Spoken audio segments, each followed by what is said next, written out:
I drew, painted, and cut this VTuber model in only 10 hours. Yes, I recorded my whole process, and when I assembled it, I couldn't believe myself either. Today we're gonna comment on this fan art model I made of Kenjo from Needy Girl Overdose.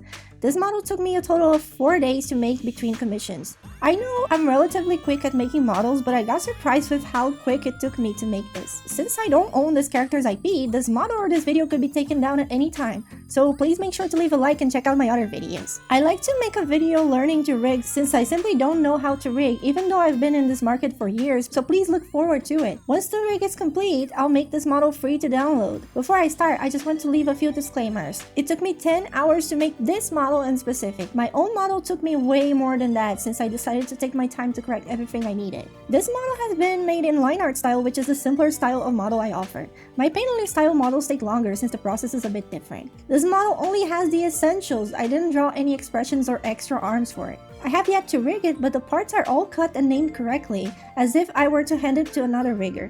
So in this sum, I'm not considering that I may come back in the future to cut more or to fix parts that are not cut properly. How did I do it in such a short time? These are my main hints. Dominate the software you're using and use keyboard shortcuts. That's simple, stupid simple. These hints I'm gonna share today might seem obvious for someone who works in a studio, but might not seem very obvious for someone who works on VTuber models sporadically, so I think you will like them. So I started out with a simple sketch. I don't like to use a symmetry ruler right off the bat because I think it looks unnatural if you start by adding symmetry from the get-go. I like to draw the arms and the legs a little bit different from each other because the human body is a bit different and a bit asymmetric from the side to side. So I like to adjust and see which side is the more beautiful before I make the line art, so I will go with that side.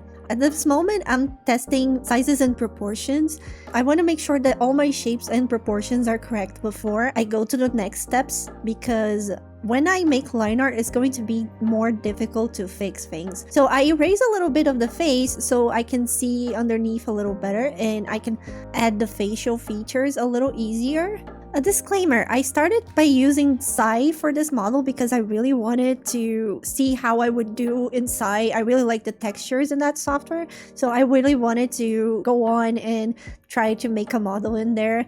The problem is I didn't calculate it correctly, and I really thought I would be able to do it. And well, it's not a software I dominate, so I knew if I wanted to stay in Sai, I would have to sacrifice some of my time and quality, so I decided not to. Especially because Sai lacks a liquify tool, so I cannot do my best in that software, and for that reason I decided to abandon Sai in the middle of the process. I'm not saying you can't do this in Sai, I'm just very perfectionist and I personally find it hard to do it there myself. So at this point in time, I still think that the legs are a little bit big for the character, but I can always come back to this model with a fresh eye and see if I still have any mistakes, and I can also redimension everything after I've made all the line art, so it shouldn't be a huge problem that I still have some proportion mistakes. Alright, so I try to draw only one side of the hair since, well, I can make the hair completely replicable, so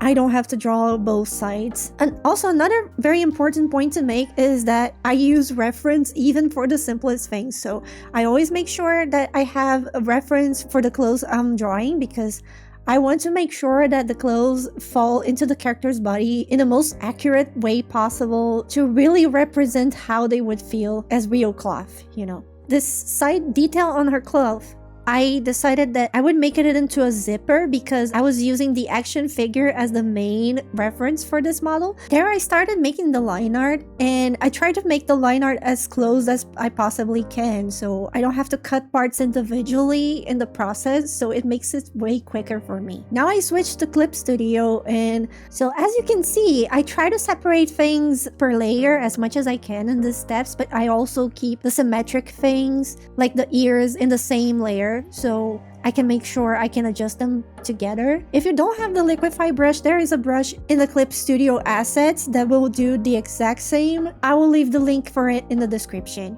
So when you're working on your model, please make sure to save it as a clip or whatever any format you're using. If you save it as PSD from the get-go, you are going to lose your symmetry ruler, and it's really important to keep it there in the same place always, so you will know exactly where that axis is, where your drawing becomes symmetrical. I convert my PSD file to make sure that I have a clip file that's going to serve as a checkpoint for me if I want to go back in my process, so it's really important to keep that in mind as well. And one of the things you might not be aware when using Clip Studio or any other drawing software is that you can drag the visibility statues of the layer instead of clicking them one by one. So you can make multiple layers visible and invisible at the same time by dragging your cursor on the layer palette, and that can make it really easier and faster for you.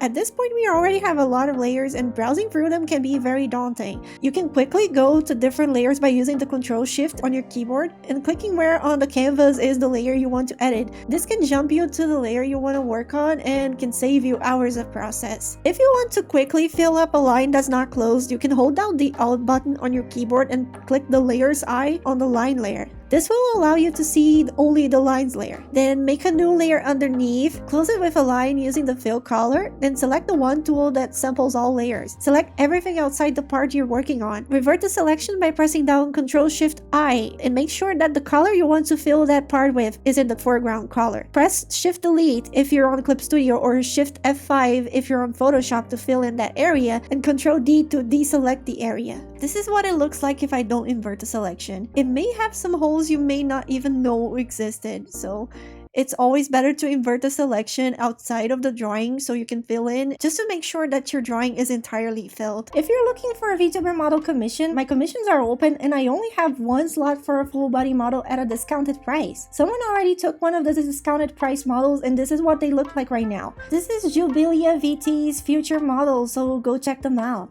The Alt-Delete keyboard shortcut can also help you quickly change the colors of your outlines or any layer that's supposed to have just one color. Just lock the layer's opacity and hit Alt-Delete to fill it in the color you want. Once you have all the layers with the colors properly placed, it's important to start naming and grouping them so you won't get lost in a sea of layers. Now I started painting the clothes and I'm gonna explain how I did that. So basically, I used a brush with watercolor edges in a multiply or hard light mode with grayish color to make a lot of halftones, and I want to make sure I make as many halftones as I possibly can by adding in white and black. And the reason why we're gonna need a lot of halftones is because the more halftones we have, the more color tones we're going to have later because of the gradient map. If you don't have a brush like this in your brush collection, I've made a brush like this and put it in my brush pack. The link will be in the description. And then I add a gradient map adjustment layer on top. I clip it to the layer below, so I make sure it gets applied only to the clothes. Now I don't have to stay with this final result. You can definitely change it and paint over it. I had already made a gradient map for this